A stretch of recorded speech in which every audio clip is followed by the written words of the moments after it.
Bom dia, boa tarde, boa noite. Eu sou o Vinícius, estudante da Universidade Federal de Pernambuco, e você está ouvindo a mais um episódio do Transcrição. Hoje o nosso assunto é melhoramento genético, sendo mais específico, o melhoramento genético vegetal. Você sabe o que é isso? Então fica ouvindo aí para descobrir. Olá a todos e todas, sou eu novamente aqui com vocês, Vilma Loreto, e que prazer imenso ter Vinícius aqui nesse nosso episódio que trata de um tema que ele é bastante íntimo de Vinícius, né? Vinícius tem feito o seu IC nessa área do melhoramento genético vegetal, então a gente está em excelente companhia para falar sobre esse tema. Bom, pessoal, também a gente aproveita aqui para agradecer aos nossos ouvintes também da Rádio Paulo Freire, que nos acompanha no programa Transcrição nas Ondas da Rádio. Então, agradecendo aqui a vocês, uma saudação para vocês aqui também. Bom, e esse tema, né, do melhoramento genético é um tema extremamente importante.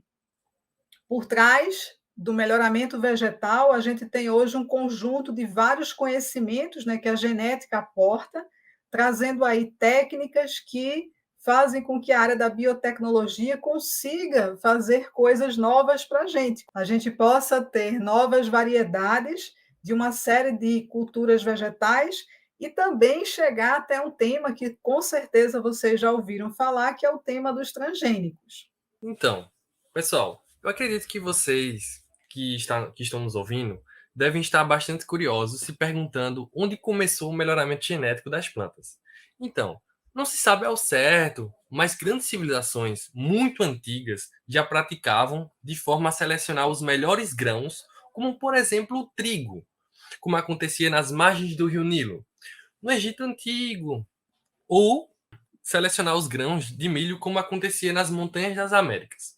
Sabendo disso, você já parou para pensar o que seria de nós sem as plantas? Ou melhor, em que parte de sua vida você não usa as plantas? Professora, a senhora já se questionou a respeito dessas perguntas?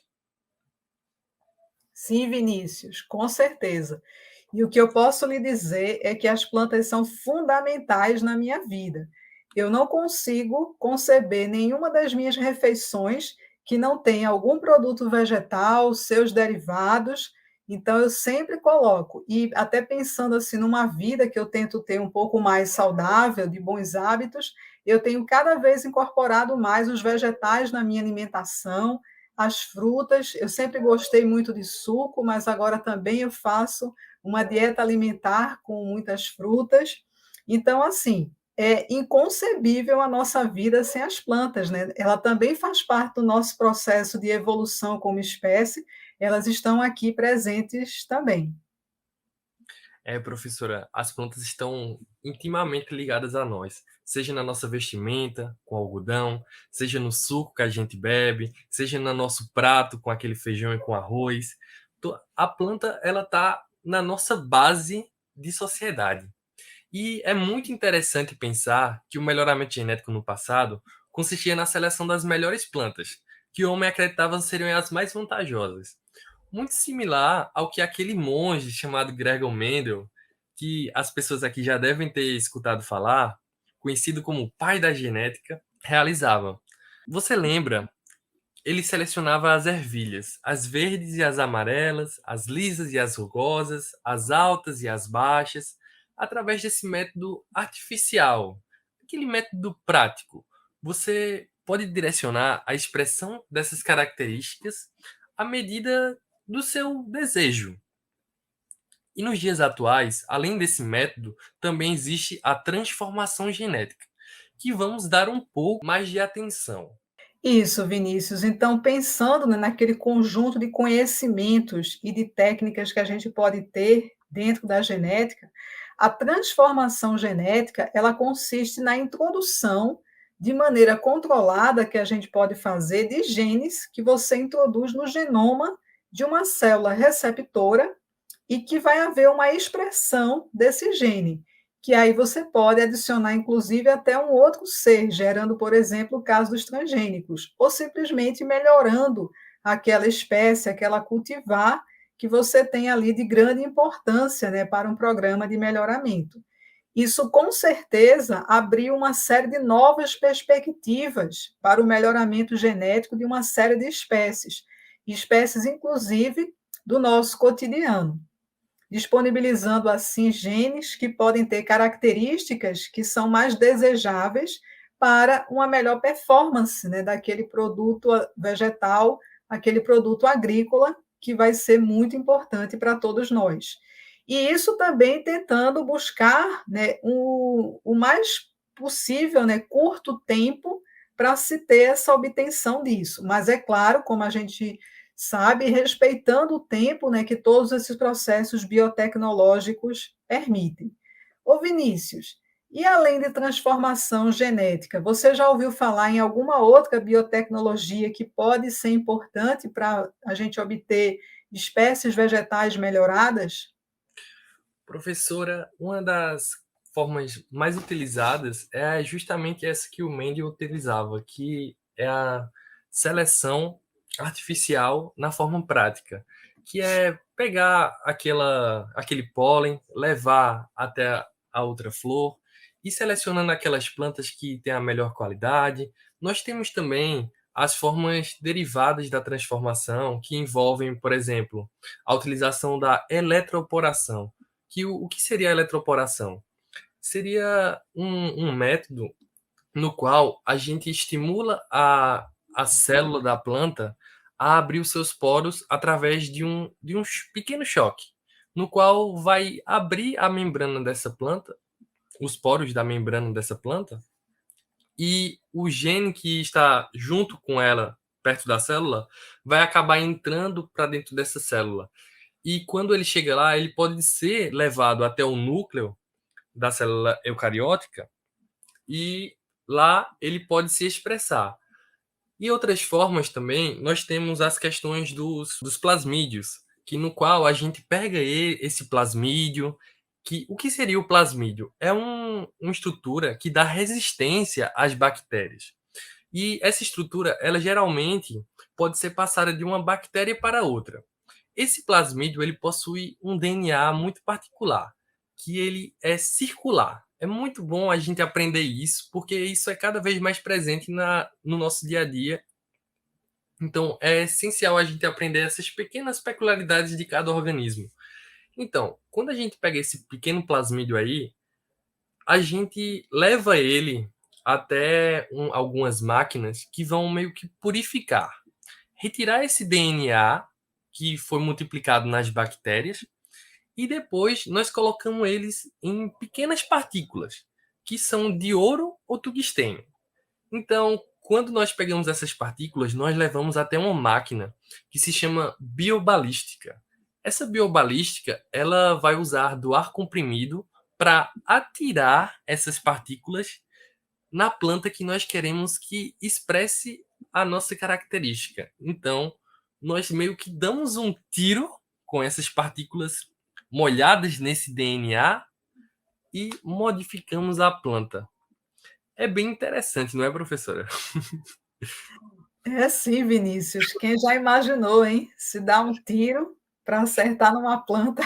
Mas Bom, é bem... Vinícius, só para a gente também, assim, saber, né? Nosso foco está sendo vegetal, mas o melhoramento ele pode atingir outros organismos, não é isso, Vinícius? É sim, professora. O melhoramento, cada dia, ele vem sendo mais utilizado. Um exemplo são os animais. Que passaram por isso foram os bovinos, que foram selecionados, os que possuem maiores massas musculares, aqueles para leite, e as melhores qualidades nas ovelhas que produziam lã. Outra aplicabilidade é a terapia gênica, que eu acho que as pessoas estão começando a escutar cada vez mais sobre isso. Que é, na verdade, uma técnica que consiste em editar algumas células do nosso corpo para poder eliminar ou até diminuir a expressão de uma doença no nosso corpo. Você já pensou se a qualidade de vida que isso pode trazer na vida das pessoas é um impacto enorme. Então, a gente tem essas várias aplicações do melhoramento genético E também está presente até nas famosas vacinas de DNA, que eu acho que em algum momento pode ser um dos nossos assuntos aqui no podcast. Então, o DNA dos organismos interagindo com o ambiente é o que ditará como as características de um organismo serão: seu tamanho, quantidade de músculo, se o leite é mais ou menos nutritivo, se as sementes têm mais ou menos vitaminas, se produz certa substância ou não, e por aí vai. Tendo em vista que nós servimos de vários tipos de organismos com vários tipos de propriedades, faz sentido que queiramos que certos organismos que usamos tenham características do jeito que queiramos. Por mais que a evolução da vida não exista melhorar, como essas mudanças envolvem interesses humanos, chamamos essas manipulações de melhoramento genético. Bom, Vinícius, e o que é que a gente pode concluir com tudo isso? Então, professora, há mais de 10 mil anos, os seres humanos usam formas tradicionais de modificar culturas e animais para atender às suas necessidades e gostos. Cruzamentos seletivos, cruzamentos por mutação, são exemplos de formas tradicionais de fazer mudanças. Esses métodos de reprodução geralmente envolvem a mistura de todos os genes de duas fontes diferentes. Eles são usados para criar culturas comuns, como variedades modernas de milho e melancia sem sementes. A tecnologia moderna agora permite que os cientistas usem a engenharia genética para pegar apenas um gene benéfico, como resistência a insetos ou tolerância à seca, e transferi-lo para uma planta. As razões para a modificação genética hoje são semelhantes ao que eram há milhares de anos: maiores rendimentos das colheitas, menos perdas de colheita, vida de armazenamento mais longa, melhor aparência, melhor nutrição ou alguma combinação dessas características.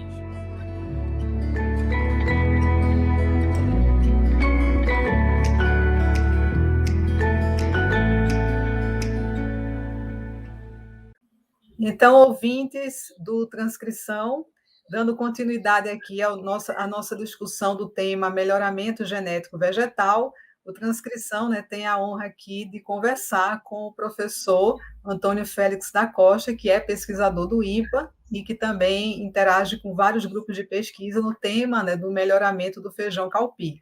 Professor Antônio, seja muito bem-vindo aqui à nossa conversa.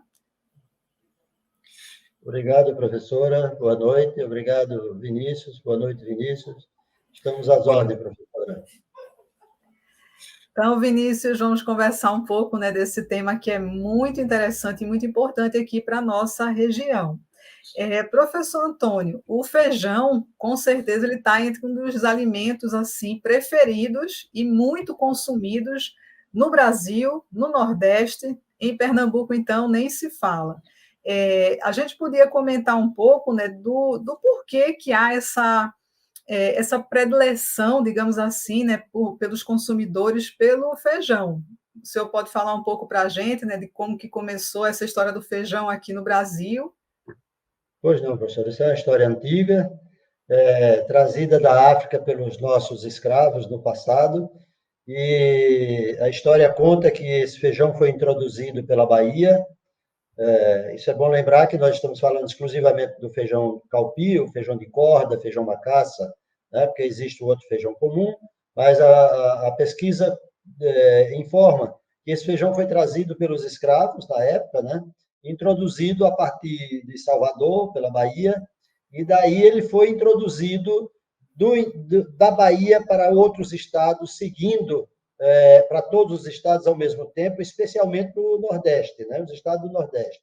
O Piauí, né? Ao mesmo tempo que foi para o Piauí, veio para os estados de cá, para o Ceará, para Pernambuco e para outros estados, de modo que hoje ele está basicamente em todos os estados do Nordeste. Para cada estado tem uma importância, tem uma área produzida, tem uma produtividade.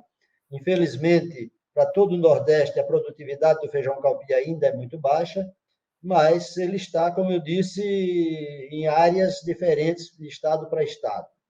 Teoricamente, da Bahia ao Rio Grande do Norte, ele vem crescendo de percentual em relação ao outro feijão, chamado feijão comum ou fazelos vulgares, mas aqui em Pernambuco a gente sempre trabalhou com uma possibilidade de que existissem 150 mil hectares de feijão calpi.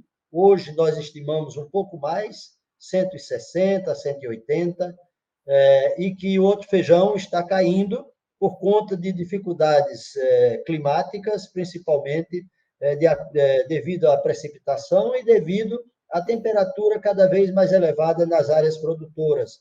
O feijão calpi, como sendo muito mais adaptável e mais fácil de se cultivar, ele está ganhando terreno nesses tempos de mudanças climáticas, né? Portanto, ele está ganhando área, enquanto o outro está perdendo um pouco. Então, nós estimamos hoje que ele possa chegar até 180 mil hectares em Pernambuco e 120 seria o outro feijão, o feijão comum. Diria que Ceará e Piauí, especificamente esses dois, são 100% feijão calpi. Raríssimas áreas, pequenas áreas de altitude que cultiva no Ceará o feijão comum, mas, de modo geral, Ceará e Piauí são todos feijão calpi, toda a área de feijão calpi. Maranhão um pouco, o norte praticamente só feijão calpi, com pouquíssimas exceções também para o estado de Rondônia e de Acre.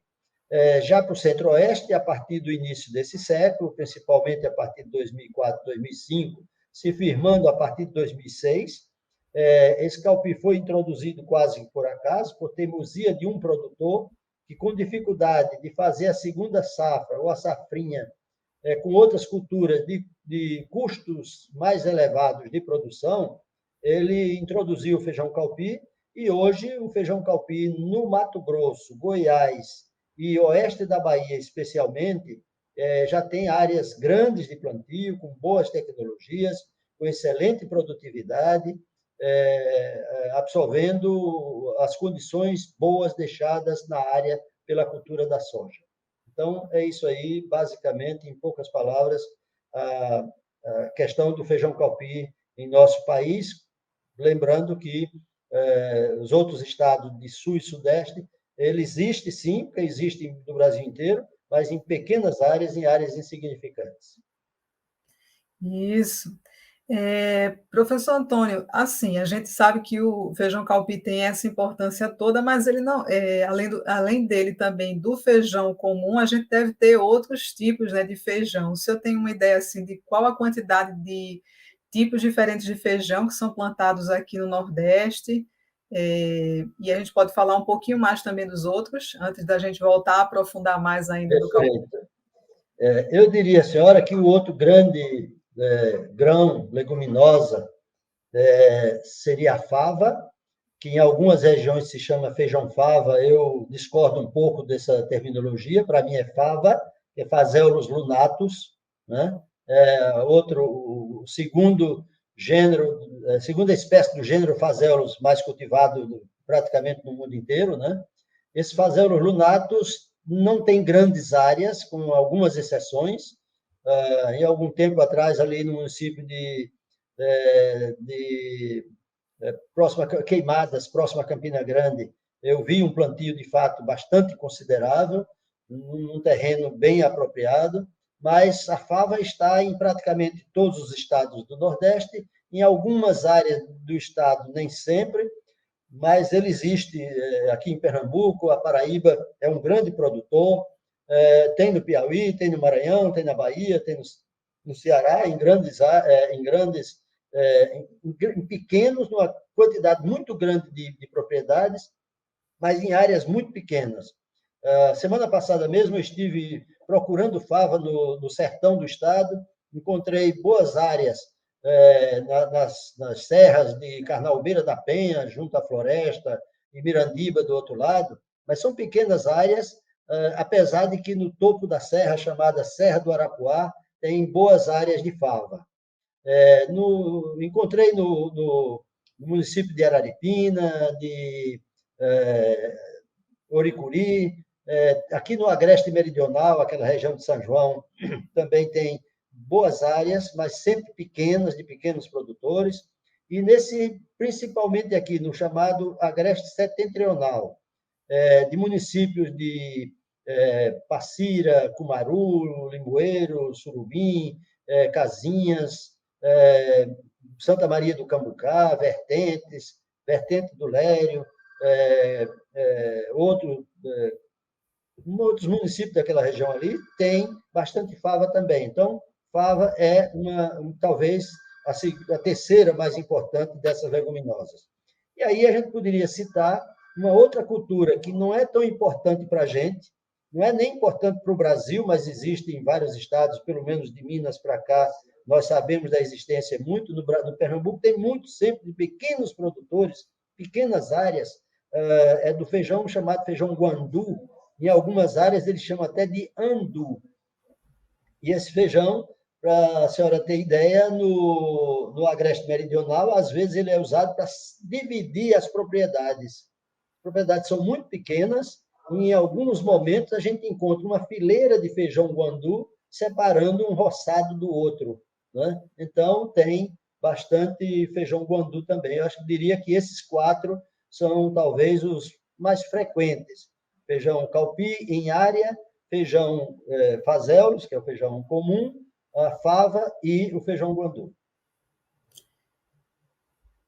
Isso, né? Então a gente pode ver que temos essa variedade na nossa região e como o feijão é importante, né, na nossa alimentação, na nossa cultura, na nossa economia também. Então são vários aspectos assim importantes. Perfeito, perfeito. É Bom, muito importante, sim.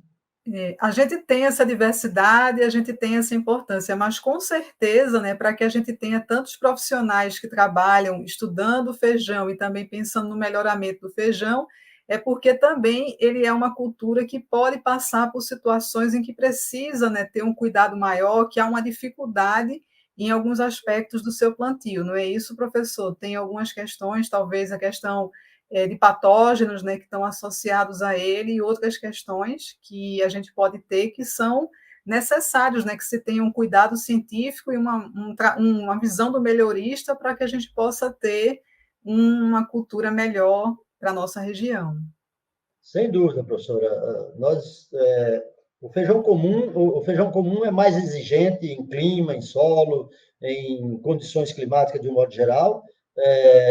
Tanto que, para o sertão, por exemplo, nós temos uma janela muito pequena de produção, sertão irrigado, tipo Belém de São Francisco, Petrolina, Cabrobó, aquele mundo todo ali. Para se cultivar feijão naquele mundo, precisa se plantar entre o feijão comum, que é muito exigente em temperatura, ele precisa ser plantado entre o final de abril e julho, agosto no máximo. E a partir daí, ou antes disso, a temperatura alta não deixa, a menos que se trabalhe com variedades tolerantes à temperatura elevada, que são poucas existentes. Já o feijão calpi, para o agreste não há tanto, porque ele já é produzido nessa área, dependente de chuva, e nesse tempo, nessa época de grandes chuvas, como estamos agora, é exatamente esse momento, exatamente o momento ideal para plantio do feijão comum. O feijão calpi ele já é muito mais tolerante a tudo isso. Ele tolera mais a temperatura, muito mais. Você pode cultivar basicamente o ano inteiro, apesar de que no sertão, a época de novembro, dezembro, janeiro, fevereiro, aí a temperatura está muito elevada, já 36, 38 graus, ele não suporta tanto. Mesmo assim, ele é capaz de produzir ainda. Em determinados momentos, a gente já produziu semente, tirando com certa facilidade 1.200 quilos por hectare em áreas irrigadas. O fazelo jamais aconteceria isso, porque ele perde muito, ele aborta muito as flores numa temperatura dessa. Mas, além disso, tem grandes problemas de doença, tem grandes problemas de fertilidade de solo, nossos solos são muito pobres, o fazelo sofre muito, apesar de essas culturas terem a capacidade de fixar o nitrogênio atmosférico do ar, mas o calpi, o feijão comum, é mais exigente nisso, tem bactérias mais específicas, enquanto que o calpi é mais tolerante a tudo isso. Ele fixa muito com vários tipos de bactérias, não tem lá tanta exigência, tanto que se diz que, nesse aspecto, o feijão calpi é muito promíscuo, ele não exige muito, e ele produz relativamente bem em certas condições. Em matéria de doença, também existe muita complicação em todas as duas culturas. Pode começar falando de fungos de solo, que tem muitos que prejudicam a cultura, tem doenças bastante importantes, fungos do gênero fusário, macrofomina, causa podridão cinzenta do caule, é uma doença importante, que é muito favorecido por estresse hídrico, né, que é tudo que nós temos. Tem doenças viróticas que são muito importantes para o feijão calpi, fúngicas que são muito importantes para o feijão comum. Então, tudo isso tem problema que a gente... E tem muita coisa para se estudar. Tem questão de erva daninha, que para o feijão calpi não é fácil, e nem existe produtos indicados para o controle de ervas daninhas. Já no Fasanos é possível, tem registro de produtos no Ministério que podem ser utilizados, mas nós temos problema de toda a natureza, e hoje grandes dificuldades, professora, para se trabalhar. A senhora, como pesquisadora, sabe bem que nós estamos passando por épocas, situações muito, muito difíceis para se trabalhar em pesquisa, se fazer ciência nesse momento, né? Então, tem muito o que fazer e muitas dificuldades para se enfrentar. Mas não deixa de ser desafios, e desafios é tudo que o pesquisador gosta e procura suplantar, não é isso aí? Isso. Vinícius, que está aqui conosco, né? Vamos começar a entrar, então, agora na parte genética, né? Vamos começar a puxar aí alguns temas de genética com o professor. Eu acho que uma coisa bem básica para a gente começar é a questão da gente ver o que é esse melhoramento genético e o que ele pode propiciar de vantagem para os melhoristas, para os pesquisadores e para o produto final, que seria a gente ter ele para o produtor e para o consumidor. Então, a gente pode começar falando um pouco sobre isso, professor? E aí, Vinícius... Fazer melhoramento dessas culturas, e vamos falar especificamente do feijão calpi, né, que é o nosso tema, teoricamente é muito fácil. Na prática, a coisa não é tão fácil assim, porque para começar, para fazer isso, falando do melhoramento em si, para se fazer os cruzamentos, a gente precisa ter um estudo prévio bastante considerável, bastante delicado, para se conhecer os progenitores, saber quais são aquelas cultivares que nós escolhemos como doadores da carga genética que nós precisamos, né? Então, se eu preciso de uma carga genética que eu me refiro, por exemplo, à produtividade, a doenças, a resistências a alguma coisa, a adaptabilidade, estabilidade, eu preciso conhecer o meu material, as variedades que eu tenho no meu banco de germoplasma, e daí partir para os cruzamentos, sabendo o que eu quero tirar daquele material e sabendo onde tem aqueles genes que eu preciso para trazer para a criação de uma nova variedade. Para fazer a seleção, eu estava discutindo há pouco com um grupo de estudantes, e a questão disse, mas qual é o objetivo? O que se quer? Eu acho que a pergunta é mais ou menos a mesma. O programa de melhoramento, todo programa de melhoramento tem seus objetivos.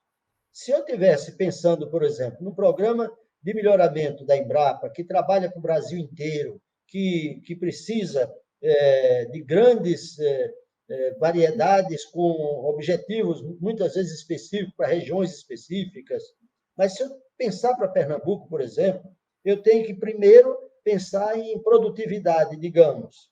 E todo programa de melhoramento hoje em dia, ou em qualquer momento, ele está com olho na produtividade.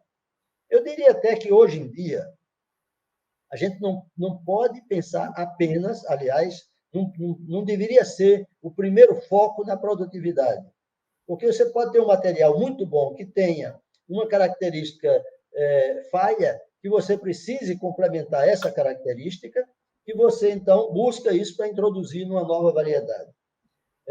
A produtividade pode ganhar alguma coisa em produtividade, ou pode ganhar pouco, pode ganhar muito, mas antes disso tem muitas outras coisas.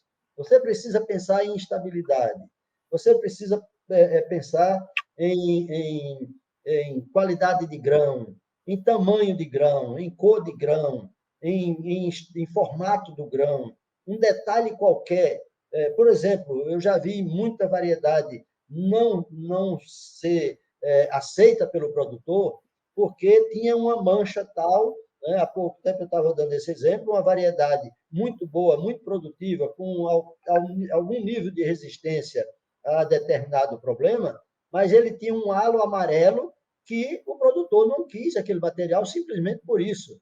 Esse halo amarelo, em nada, dificultava ou prejudicava a variedade para alguma dessas boas características que ela tinha. Mas o produtor não quis. Então, isso foi motivo para eliminar esse material. Muitas vezes, é um outro detalhe, se trabalha a vida inteira, porque lançar uma variedade nova, professora, o pessoal todo que trabalha com genética e melhoramento sabe disso, em feijão, normalmente você leva no mínimo uns 10 anos do cruzamento ao lançamento. Depois que você termina todo o seu programa de melhoramento, ainda tem uma exigência do Ministério da Agricultura, isso em lei, que você precisa fazer os testes de VCU, que é valor de cultivo e uso, que leva no mínimo 2 anos em 3 ambientes diferentes, para que no final você tenha são 2 anos com 3 ambientes, que dá no mínimo 6 ambientes diferentes no final. Ou então, isso só para fazer o registro. Se for para fazer a proteção, para pedir a proteção, tem mais outras exigências bem maiores, bem mais complicadas. Então, você precisa ter uma série de fatores que você tem que se preocupar. Você tem que se preocupar com a resistência. Você, muitas vezes, não pode lançar um material com uma doença muito comum, que há muito tempo que tem genes de resistência para aquela doença. Então, você tem que ter um olho muito aberto, não é? Muito focado numa resistência, numa adaptabilidade, numa estabilidade, numa qualidade de grão, e, no final de tudo, produtividade. Então, muito obrigado, professor, pela fala do senhor. Eu vou abordar um tema que eu acho que é um dos principais na atualidade, porque a gente vê que a população, cada vez, ela vem crescendo mais, e não é diferente do nosso país. Então, eu gostaria de fazer uma pergunta para o senhor. Qual o papel do melhoramento na qualidade de vida dos brasileiros? Porque ele está no nosso prato, ele está no nosso dia a dia, e cada vez mais a gente está mais preocupado com o uso ou não de agrotóxico, e eu acredito que o melhoramento ele também foca nessas coisas, nessa resistência para evitar a utilização maior de produtos químicos na produção do feijão. Então, de toda forma, na qualidade de vida dos brasileiros, como é que esse melhoramento age? Eu acho que tem muitos caminhos, Vinícius, para a gente chegar a essa resposta. A primeira delas, eu diria, que onde não há pesquisa, onde não há melhoramento, e nisso, do meu ponto de vista, os governos pecam muito. Para você ter ideia, no início da década de 90, nós tínhamos várias empresas estaduais de pesquisa agropecuária. Só para ficar aqui no Nordeste, nós tínhamos uma empresa na Bahia que foi fechada até mais recentemente, não tão recentemente, faz uns 7, 8 anos. Nós tínhamos uma empresa em Alagoas que foi fechada. Nós tínhamos uma empresa no Ceará que foi fechada. Nós tínhamos uma empresa no Maranhão que foi fechada. O Piauí nunca teve, porque já tinha a Embrapa, e eles acham que atende a essa exigência. No Sergipe, tinha uma instituição, não pode se chamar de empresa de pesquisa, que fazia tudo. Pesquisa, extensão rural e muitas outras coisas. Né? Atende a muitos outros objetivos. O que significa isso? Significa que o agricultor não vai ter à disposição material novo em condições de estar sempre atualizado, com produtividade, com todas essas boas características. E o que é que acontece? O material mais antigo vai perdendo essas qualidades, vai perdendo a condição de expressar aquelas boas características de produção, de produtividade, e você, a cada dia, passa a ter uma produtividade menor, com sementes de má qualidade que você vai plantar, semente de má qualidade que você vai produzir, baixa produção que você vai ter. Então, você tem sempre, perde qualidade em todos os sentidos. Você tendo o melhoramento está ali atento para melhorar, inclusive, as qualidades nutricionais. Veja um exemplo que nós temos ultimamente, já também não é tão novo, mas é relativamente novo no Brasil, a questão dos alimentos fortificados, especialmente com ferro e zinco, né? Então, existem uns programas internacionais dos quais o Brasil faz parte, né? E os feijões são algumas dessas culturas que são beneficiadas, a batata, o arroz, o milho, né? Mas os dois feijões são. E aí a pesquisa hoje já tem um olhar para essas culturas para aumentar o nível de ferro e zinco, né? E para outros tem teor de vitaminas, então tem uma série de carotenoides e tal, uma série de atributos que você está a cada dia melhorando nessas culturas e, portanto, você está ajudando a manter uma boa qualidade de vida. Essa questão do agrotóxico, eu tenho um pensamento um pouco intermediário disso tudo, inclusive estamos, ultimamente, trabalhando muito intensamente com um grupo muito bom, inclusive de uns parceiros mais antigos que a gente tem aí na Federal, no Departamento de Micologia. Nós trabalhamos com o programa de melhoramento, de pós-graduação do Departamento de Micologia, às vezes dentro do próprio CB, ou na genética. Nós temos estudantes aí orientados em todos esses departamentos, hoje, inclusive, na bioquímica, já tive em outras épocas, na bioquímica, com professores de todos esses departamentos, trabalhando na micologia especificamente, intensamente com controles alternativos, controle biológico e controle alternativo de pragas e doenças. Isso tudo ajuda, não é puramente o melhoramento nesse aspecto, mas são medidas que a gente tenta encontrar para ajudar a melhorar essa qualidade de vida da nossa população. Muito obrigado, professor.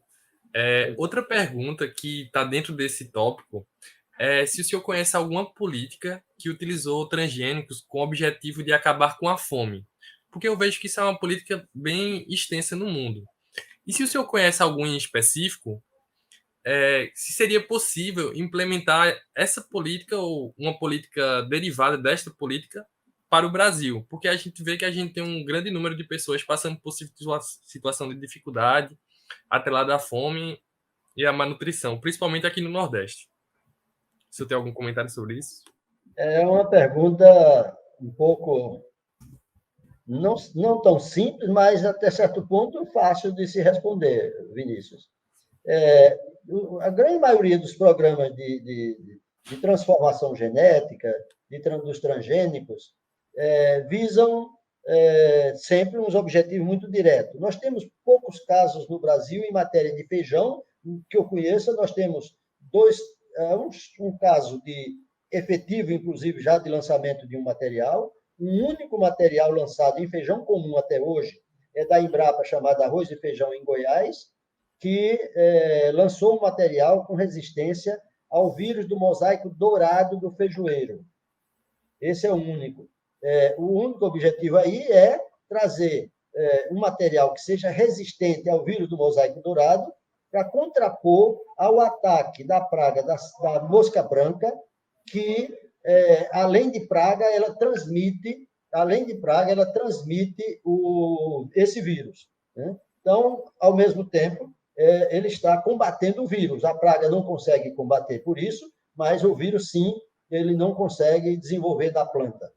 E aí, isso leva a um maior nível de produtividade, porque, para você ter ideia, por conta dessa praga e do vírus que ela transmite, em alguns estados do centro-sul do país, existem zoneamento em espaço e tempo para você produzir o feijão. Do contrário, você não consegue produzir, porque o nível populacional da mosca branca é muito alto e tanto a praga prejudica a cultura, como o vírus transmitido por ela.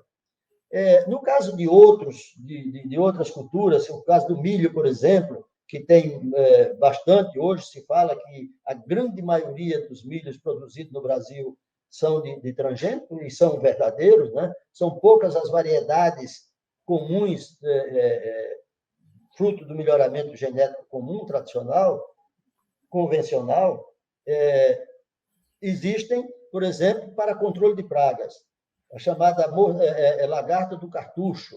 Então, eles botam um gene do Bacillus thuringiensis, chamado BT, na planta, e, com isso, o milho cresce sem essa praga, porque imediatamente ele é combatido, né? Mas, dessa forma, nós temos uma série enorme de variedades, de espécies também, cultivadas no Brasil, transformados.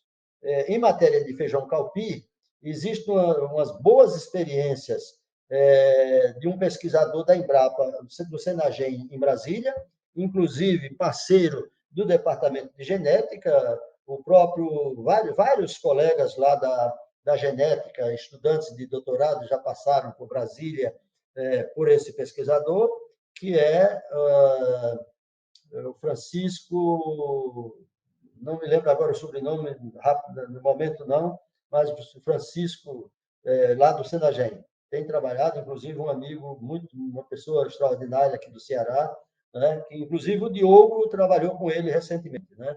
Então, tem vários exemplos de colegas, o Manassés trabalhou, e vários outros já têm trabalhado com ele.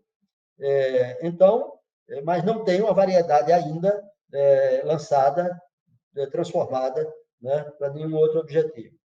Mas tem muitas outras no mundo inteiro, em culturas, outras em batata, em algumas hortaliças, né? Tem muitas culturas transformadas aí, sempre visando conferir resistência ou qualquer outro fator a essas culturas. Então, professor, agora trazendo um pouco de uma questão que intriga bastante as pessoas, os ouvintes no geral, que é a questão dos transgênicos. No feijão, como é que isso se dá? Como é que tem uma boa aceitação? Se tem essa diferença grande entre a seleção artificial, daquela forma mendeliana, mais comum, de selecionar feijão por feijão, fazer os cruzamentos entre eles, e essa questão de introduzir os genes de uma planta em outra, ou até da mesma planta, quer dizer, da mesma espécie, para o feijão. Como é que funciona essa diferença? Se tem uma grande diferença ou não? Vinícius, isso hoje nós conhecemos bem, eu acho que todos nós conhecemos, talvez você, como um adolescente, ainda não tenha tanta informação, né, dessa questão, mas isso são coisas que tornaram-se aí muito discutidas no mundo inteiro, no Brasil, tem correntes contrárias, correntes a favor.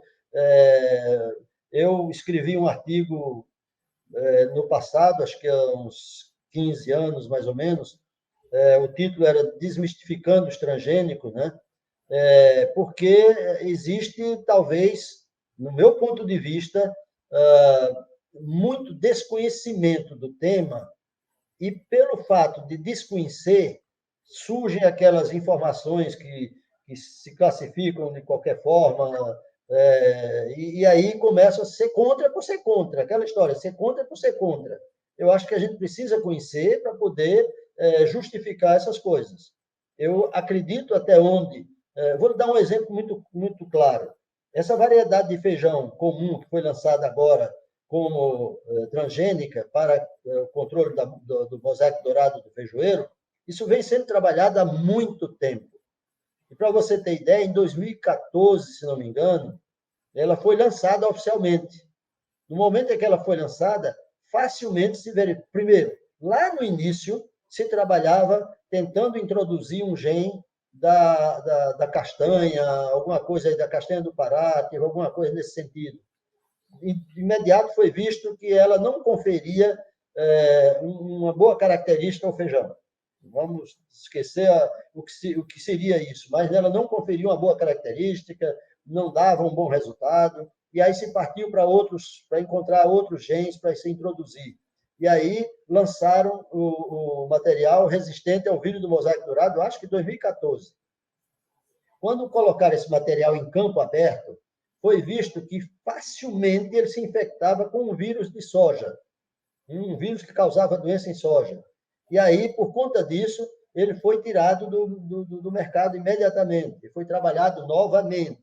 Então, além de tudo isso, o que fica claro é que a pesquisa diz, a ciência informa, que tudo é feito com extremos cuidados, daí está a função da CTN-Bio de conferir todas essas pesquisas, todos os dados, todas as informações e verificar se existe alguma coisa que não está de acordo, que venha a fazer mal a alguém, a isso ou aquilo.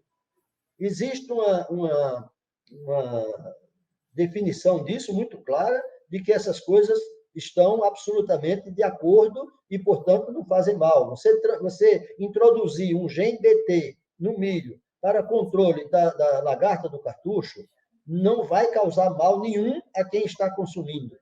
Hoje nós estamos, isso é o que se é dito e é o que se acredita, hoje nós sabemos que grande parte dos nossos alimentos processados tem uma parcela de alguma cultura transgênica, né? E não sabemos, no geral, de nenhum caso que esteja prejudicando a saúde, né, diretamente. Não há ainda essa informação. Não sabemos, não tem sido divulgado nada disso. Agora, tem muita gente que é contrária.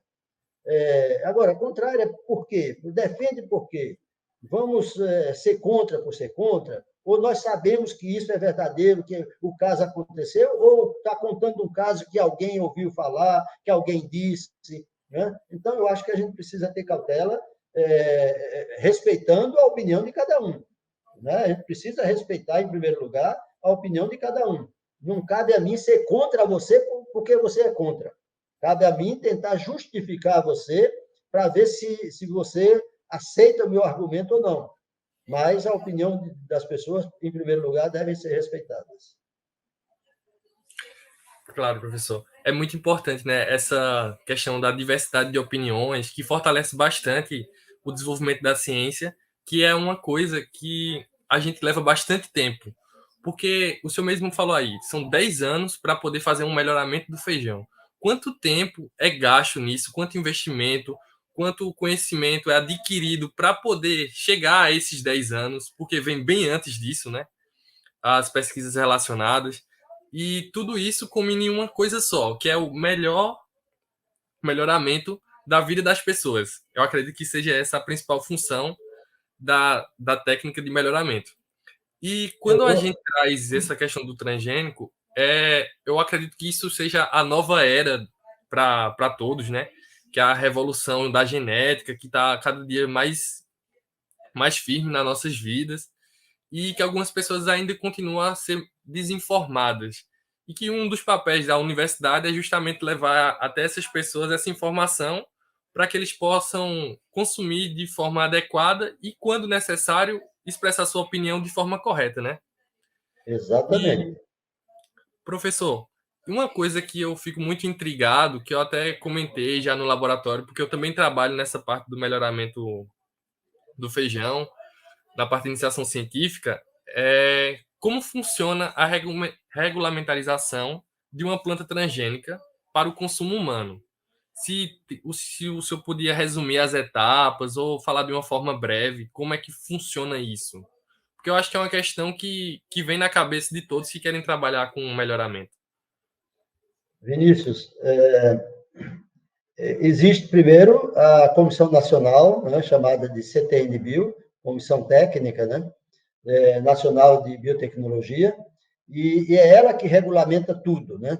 Então, você precisa, primeiro, ter relatórios claros, mostrando toda a sequência do seu trabalho, e depois e tem muitas, aí, o melhoramento convencional não tem dificuldade do ponto de vista prático e nem de legislação, né? Não tem grandes dificuldades, praticamente não. Já o transgênico, aí sim você tem, primeiro, a CTN-Bio, que regulamenta tudo, você tem que, a cada fase, você apresentar relatório justificando tudo, você tem uma exigência muito forte em matéria de condições de laboratório, não é qualquer laboratório, não é qualquer ambiente que você testa isso ou aquilo, é tanto que, por exemplo, primeiro, eu não tenho laboratório que faça nada que chegue à transformação. Nossos laboratórios não têm essa condição. Por quê? Porque o nível de segurança desses laboratórios é muito alto. Né? Depois, eu não tenho uma estação experimental que me garanta a segurança de eu testar um material desse lá no campo. Então, para tudo isso, existe uma regulamentação muito forte. E todas essas etapas, e são muitas as etapas, não dá aqui, primeiro, eu não conheço todas as etapas, mas cada etapa dessa e tem uma exigência e cada local de trabalho tem um nível de segurança altíssimo para que você não permita que nada saia daquilo ali sem seu controle. Então, não dá para você fazer um trabalho desse, precisa ser feito com um nível de segurança altíssimo, e aí só grandes laboratórios, creio que, não sei hoje como é que está na genética da Universidade Federal de Pernambuco, mas sei que todos esses laboratórios têm um nível muito alto de segurança e cada etapa tem um nível exigido de segurança regido pelas normas da CTN-Bio. Sim, sim, professor. E agora eu quero trazer, eu acho, uma das perguntas que o pessoal mais fica intrigado. Porque a gente vê que o avanço da genética ele está cada vez mais progressivo. E eu gostaria de fazer uma pergunta para o senhor em relação a essa seleção artificial, essa seleção prática, que é essa forma mais arcaica que o Mendel utilizava, se ela vai se tornar obsoleta em frente a essas novas técnicas de transformação. O que o senhor tem a me dizer sobre isso? Eu, primeiro, posso lhe dizer que não sou um especialista capaz de dar uma resposta definitiva dessa Ah, sim, questão. sim. Mas Beleza. posso dizer para você que, no princípio de toda essa revolução tecnológica, havia uma desconfiança muito grande de que o melhoramento clássico seria extinguido. Depois foi visto que a tecnologia ia dominar tudo, que tudo ia ser tecnológico e não se faria mais melhoramento clássico. Depois foi visto, e hoje eu acho que a tendência o melhoramento clássico continua, a tecnologia ajuda a você fazer esse melhoramento com melhores condições, com menor tempo, porque, como você repetiu aí o que eu tinha informado no início, para fazer para lançar uma variedade hoje, nos moldes que a gente trabalha, simplesmente clássico, você tem que fazer os cruzamentos hoje, passar 5 ou 6 anos. Que veja, nossa condição de trabalho no estado de Pernambuco, ou na maioria, digamos, do Nordeste como um todo, e do Brasil em muitos estados, é você ter apenas um ciclo por ano. Então, você precisa 5 ou 6 anos para você fazer apenas o avanço de gerações. O que significa isso? Para você sair de um material cruzado com um altíssimo nível de heterozigose, para você ter um material com o mínimo ou máximo de homozigose. Certo? Então, aí você chega a uma geração F5 ou F6 para você fazer o chamado abertura das linhagens. Quando você abre as linhagens, é que você parte para fazer todo um nível de experimentos que você vai comparar todo o seu material para você chegar ao final de tudo isso com um material, digamos, eleito com muito boas qualidades, passível de ser lançado como uma nova variedade. No meu nível, por exemplo, eu diria a você, aberto a linhagem, no ano seguinte eu faço um ensaio chamado de preliminar. No ano seguinte eu faço um ensaio chamado de ensaio avançado. Depois eu faço um estadual, para depois eu fazer 2 anos de VCU, né? Que leva a lhe permitir junto ao Ministério da Agricultura, fazer o registro desse material. Então, no mínimo, são os 10 anos. O que quer dizer isso?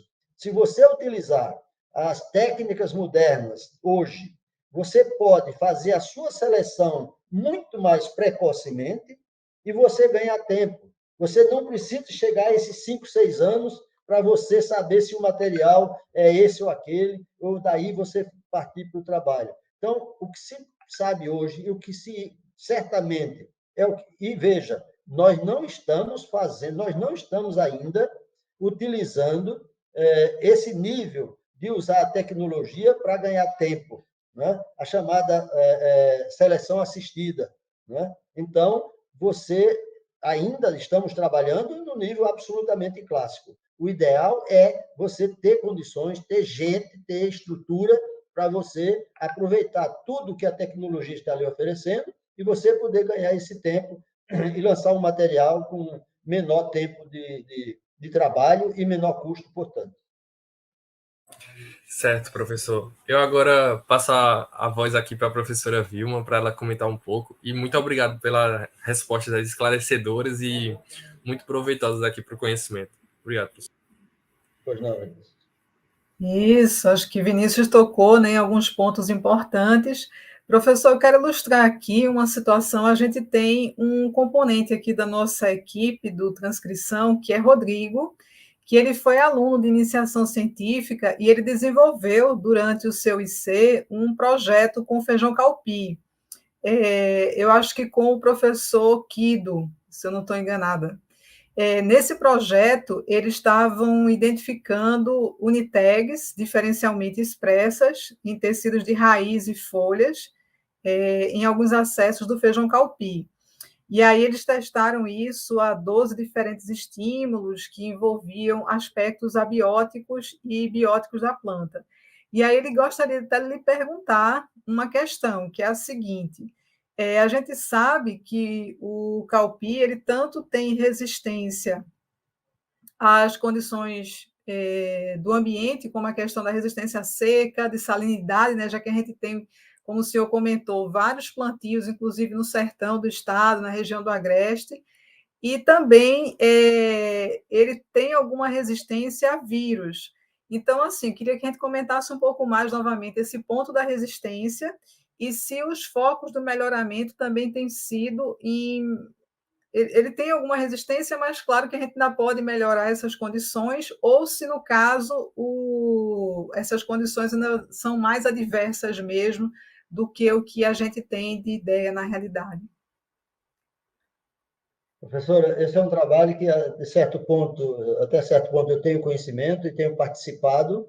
Nós, no IPA, lançamos muitos dos ensaios da equipe do professor Kido, várias pessoas já trabalharam lá, inclusive da professora Ana Benco, da Federal, da genética também, da mesma equipe, né, da genética, com vírus, especialmente com vírus, e ultimamente, inclusive, éramos para ter lançado outros ensaios, mas essa pandemia bagunçou um pouco a questão, e o professor tem trabalhado muito com resistência seca, né? Trabalhando, ultimamente, nós estamos com uma pessoa que começou uma bolsa de pós-doutorado, mas assumiu uma função na Federal, um emprego na Federal, e suspendeu a bolsa, mas não suspendeu o projeto continua.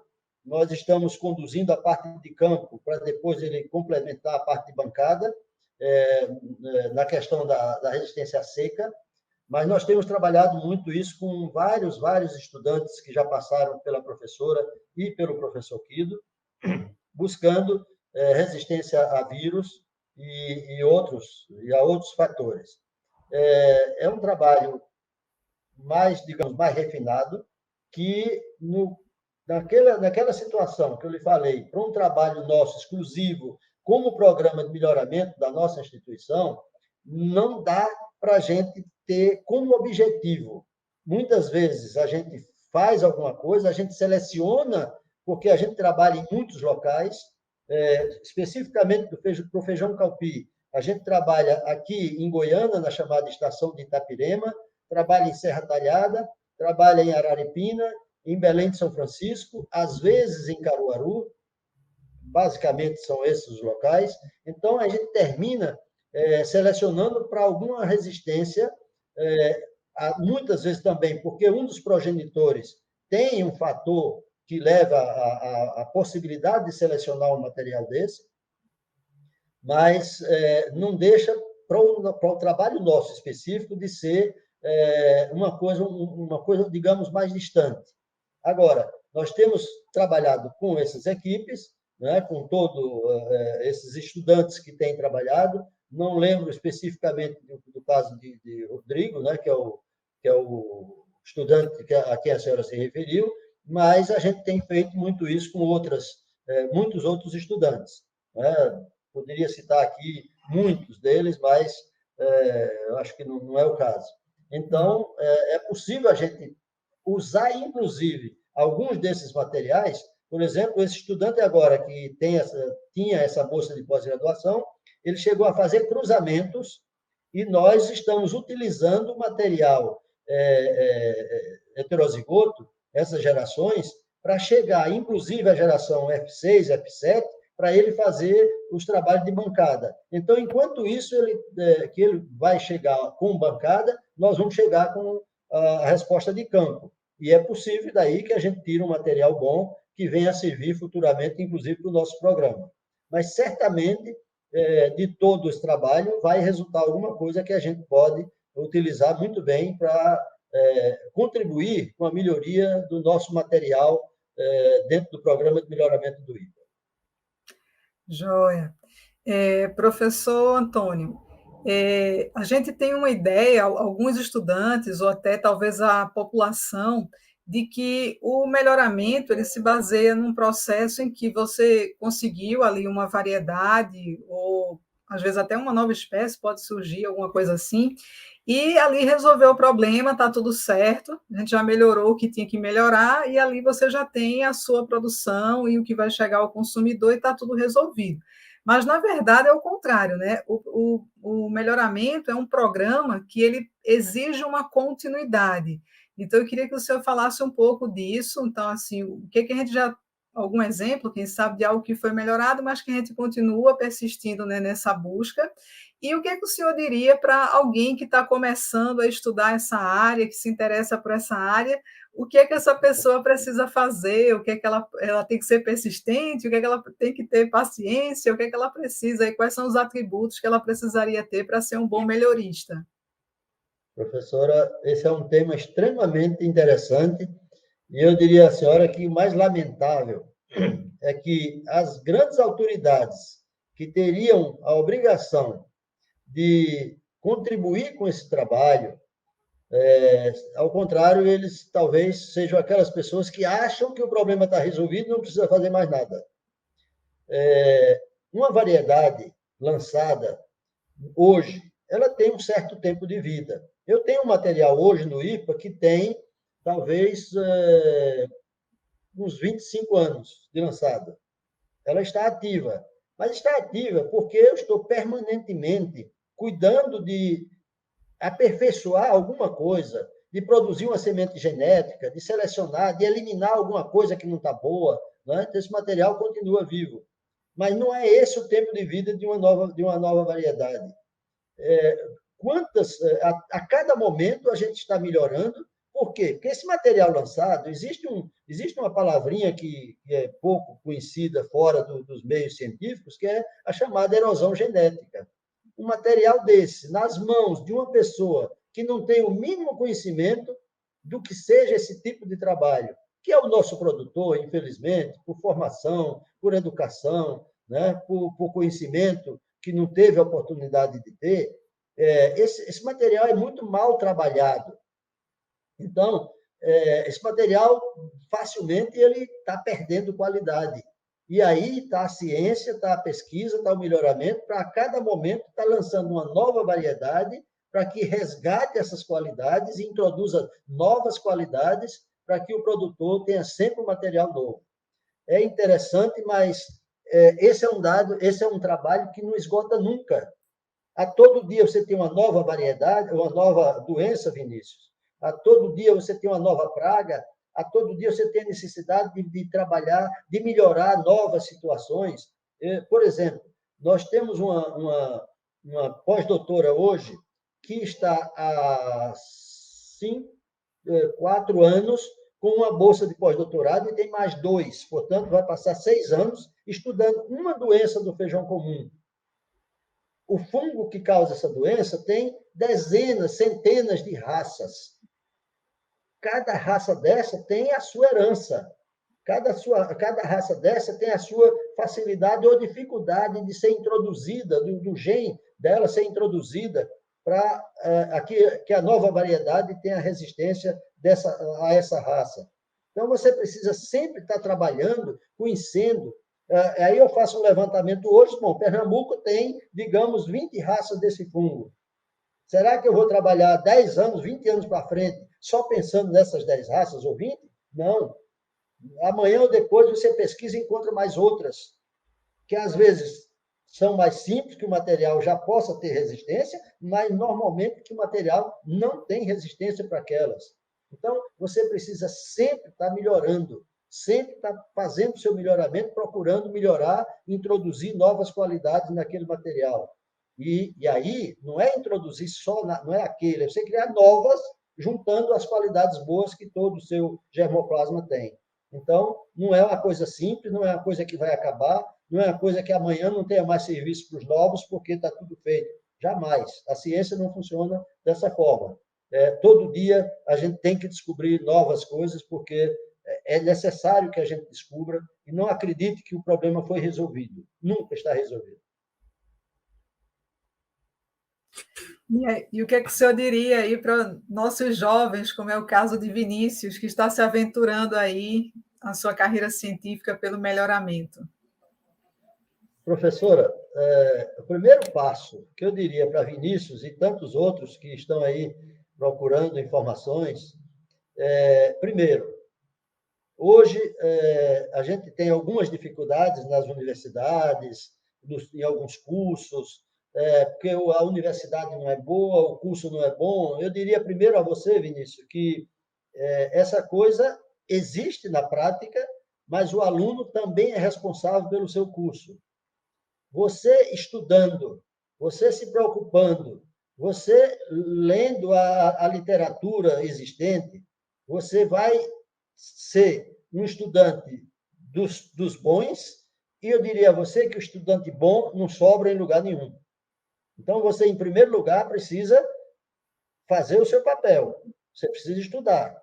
Não pode ser a média, nem abaixo da média, muito menos. Você tem que ser bom, né? E saber que tem o seu lugar, com certeza, em algum ambiente. E diria também a você que o melhoramento, genética, porque você, para ser um melhorista, você tem que conhecer muito bem da genética, você tem que conhecer muito bem de estatística. A estatística está trazendo novos métodos hoje de análise aí, muito. Todo dia você... Bom, não é bom, não é tão exagerado assim todo dia você ter um método novo, mas de uns 20 anos para cá você tem muitas mudanças nessa linha, né? E, portanto, você tendo esse conhecimento, você está muito bem servido e certamente você terá o seu espaço garantido. Então, é estudar, né? Antigamente, as bibliotecas tinham uma frase logo na entrada que dizia o seguinte: se você não lê, vai pesquisar o quê? Então, você precisa, de fato, estudar para você saber o que vai buscar, né? Às vezes eu me perguntava como é que um professor tem tantos alunos orientando uma ideia para um projeto para um, para outro. Quando você começa a desenvolver, isso é o dia a dia, vai aparecendo, todo dia aparecem ideias novas e você vai buscando e pesquisando e descobrindo, né? Então, é possível. Agora eu estou orientando uma pessoa no mestrado lá na micologia, estudando uma doença de fava, uma doença fúngica de fava, e com grandes possibilidades de um trabalho muito legal.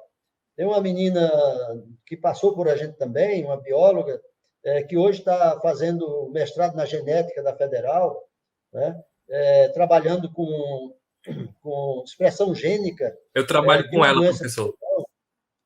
Trabalha com ela? Pois é, aquela menina, se é da Ana Trabalha assim, Luísa a que você está Fernanda, não é? falando, hein? Ah, não, Como? então, deixa. É a Fernanda. Fernanda, Não, conhece? a Ana Luísa Ah, está então. começando o mestrado na genética, é uma menina de É muito mais uma. valor, né? Está trabalhando com expressão gênica numa doença de feijão comum. Então, Uhum. é uma menina que, com certeza, tem um futuro garantido. Tem muito trabalho aí, de toda hora você tem essas ideias e as necessidades surgem a cada instante. Né? Toda vez que chega um estudante procurando uma informação, e a gente trabalha muito com um estudante básico de graduação, e vai formando, ele vai estagiando conosco, e a gente vai orientando e termina preparando esse estudante para o mestrado, depois para o doutorado, e os assuntos vão fluindo, vão aparecendo, e sempre tem boas ideias aí para a gente trabalhar, e os estudantes bons com certeza vencem com certa facilidade. Não tão fácil assim, né? Porque as coisas hoje não são tão fáceis, mas pode ficar certo que o futuro é bem garantido para aqueles que procuram o caminho correto. É a ferramenta base, né, a educação, né? A educação é a ferramenta básica da pesquisa, e a pesquisa precisa da literatura. E, por fim, Perfeito, a cada perfeito. resolução aparecem 2 novos problemas. Isso, é isso aí. Isso. Bom, professor Antônio, o que eu tenho a lhe dizer é, me agradeço imensamente por todo o conhecimento que o senhor compartilhou aqui conosco. Aprendi muito sobre a questão do feijão calpi, questões que envolvam a estrutura, a distribuição, o melhoramento. Então, de maneira geral, assim, foi maravilhoso ter esse momento aqui com o senhor. Então, lhe agradeço assim imensamente em nome não só do meu, né, mas de toda a equipe aqui do Transcrição. E obrigada, né? E a gente se encontra no próximo Vinícius, episódio. pois Muito não. obrigado, professor, pela atenção, e Vinícius, a todos os pois não, ouvintes Vinícius. que vão estar nos escutando ou estão nos escutando. Ótimos O agradecimentos. Vinícius fez vários contatos comigo e eu sempre meio receoso, porque o tema não é tão simples e eu não sou, talvez não, eu não sou muito conhecedor desse tema. A gente conversa, tem uma experiência, mas certamente não tão, né? Mas a gente terminou acontecendo e eu agradeço a oportunidade, estou sempre à disposição, professor. Muito Vinícius, quando obrigada, quiser professor. conversar, Foi quando quiser maravilhoso. conversar conosco, estamos sempre às O seu ordens, viu? conhecimento ficou completamente visível e a gente entende muita coisa do que o senhor fala. O senhor fala numa linguagem simples, trouxe a genética, que é o que a gente queria ter aqui no episódio, então só tenho a lhe agradecer. Não tenho mais o que. Professor. Não? E eu escutei Muito ótimos bom. comentários do senhor, porque um deles foi que o senhor era um dos maiores melhoristas do Brasil, professor. E aí só ficou mais evidente isso, e Você agradeço muito precisa pela atenção. entender. Olha, na vida você precisa ter bons amigos, né, para passar por Verdade. essa, viu? Porque isso não é verdade, com certeza. Não, tá Isso é coisa altamente de justo. amigo. Muito justo. O senhor faz parte da academia, né, pernambucana e brasileira, né, de ciências, e com certeza é Pois não, importante professor. tudo isso. O senhor tem uma contribuição enorme, um legado enorme aqui para a gente, e a gente tem que Pois não. aprender, né, tem que seguir esses caminhos É, e conhecer. é outro fruto de bons amigos que me botaram nessas coisas, nessas academias.